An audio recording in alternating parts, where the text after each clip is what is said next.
everybody, and welcome to Ozarks Live. Hope you're doing all right out there. Beautiful day again. Thanks for joining us. Yeah, sun is out, warm day. You know, when you come into work and it's almost 70 degrees, you know it's going to be a warm day. Yeah, it's going to be a warm day. You just reminded me, though, when I left the house, I thought, you know, I need to mow this front part of the yard. Does your yard do that, where part of it grows like really fast and the other part's not so bad? It's not like I need to mow that part of the yard. I need to mow those patches. It's like patches grow faster and the other is like still short, and it's like, ah. Yeah, I just noticed that when I left the house this morning. I was like, you know, that's the one thing. I love summer. Yeah. But man, got to get that lawnmower out like all the time now, you know? You have to keep at things, Yeah. and I'm not one of those people who have that beauteous lawn.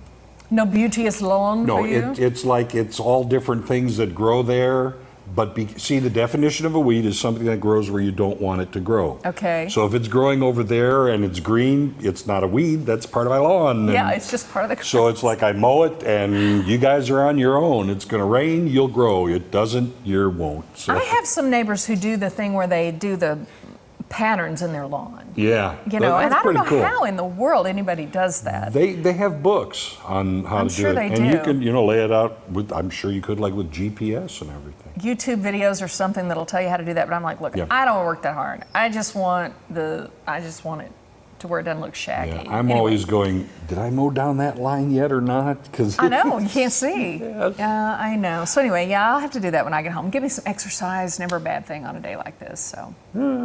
Yeah, I have to sit down on my lawnmower and ride, so it's not a lot of exercise. Oh, I do the push. But my husband doesn't call it a push. He calls it a walk behind because it's self-propelled. Are you that way? Do you look at a lawnmower, it's a push mower or it's a riding mower? No. Yes? If you have to push it, it's a push mower. If it's self-propelled, it's a walk behind. I've got to agree with Vernie on this. I do. I do walk behind it, but you also push. You do more pulling really than pushing. That's true. That's but usually. I still don't think of it. I think of it one or the other, ride or push. But walk behind, apparently, sorry. I'm still the one who mows the stupid lawn. Yeah, so you there can call go. it whatever you want. Yeah, I call it whatever I As long want as you're to. mowing it, you can call it a tank if you want to. Good enough. Oh, it's one of my little bugaboos. Okay, we have a great show for you on this beautiful Thursday afternoon. Yeah, we have more from Indigo Sky Casino, and Chris the Critic has the latest in box office buzz. Yep, but before we get to it, we're going to show you what is on our radar. Do you like caviar? Not the one that I've eaten, no. Not the caviar. I'm not a big fan of caviar. I never have the opportunity to have caviar. I mean, I've had some, but Really? some people You haven't, really? well, you know, at the food show this year, I'll find some. Do you like a good speakeasy?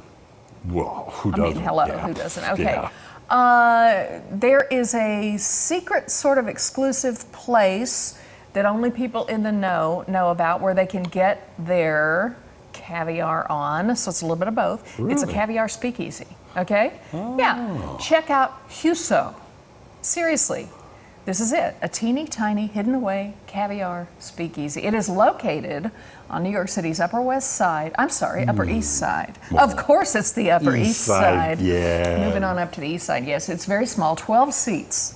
Ooh. Yeah, 12 seats, so go earlier, get a reservation early. They have a tasting menu with 7 courses. Every last one of these courses features caviar, even the dessert course.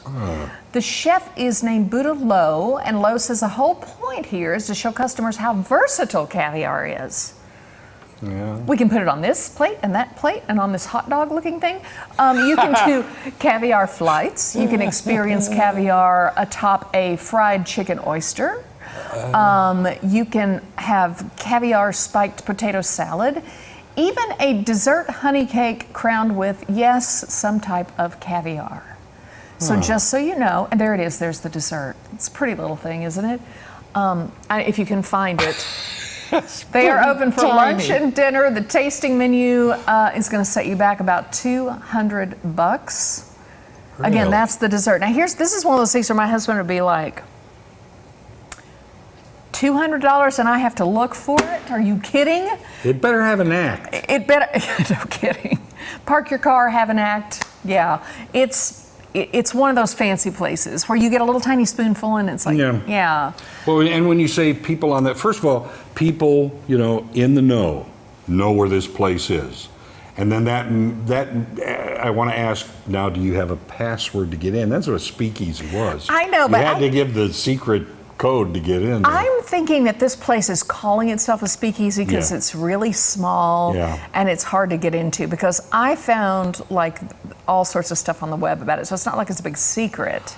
Yeah, But- and I've had caviar, and it Yeah. was when one of the trips that we all took when I went to Alaska. It was Yeah. on board ship, Yeah. and it was the captain's. He sat with you at the table, and I went, "Oh, caviar," and I put it on a cracker. I took a bite, and I think the first thing I did was Find a plant.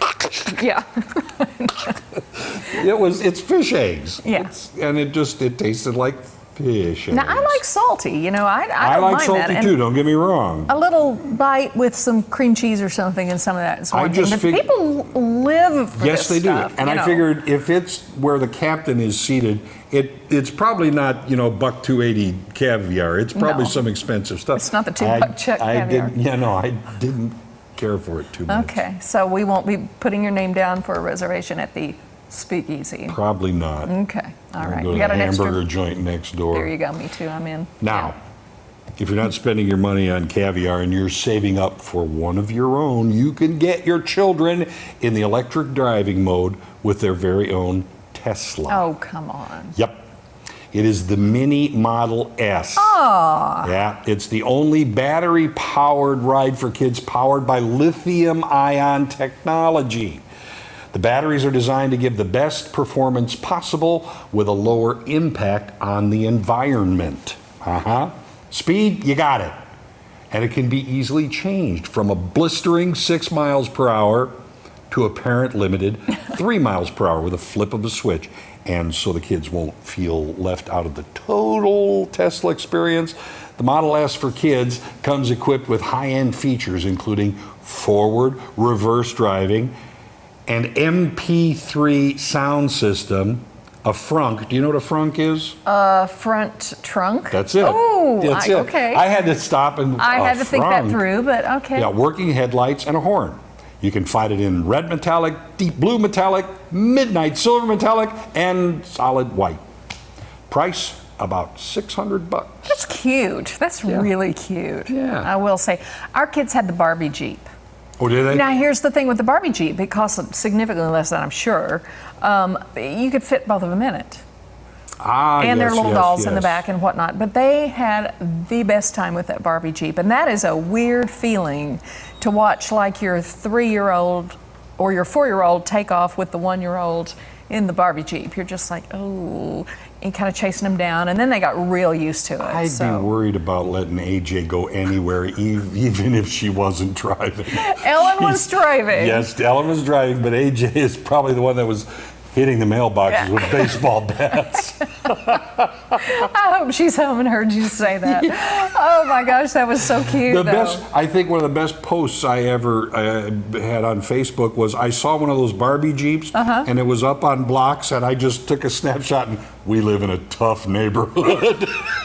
No kidding. Someone had stolen Barbie's wheels. Stolen the big purple wheels off the Barbie Jeep again. Right. Man. Coming up, it's Mental Health Awareness Month, and Matt and Mandy from Burrow Behavioral Health are stopping by to chat. They are indeed. Don't go away. Ozarks Live is just getting started.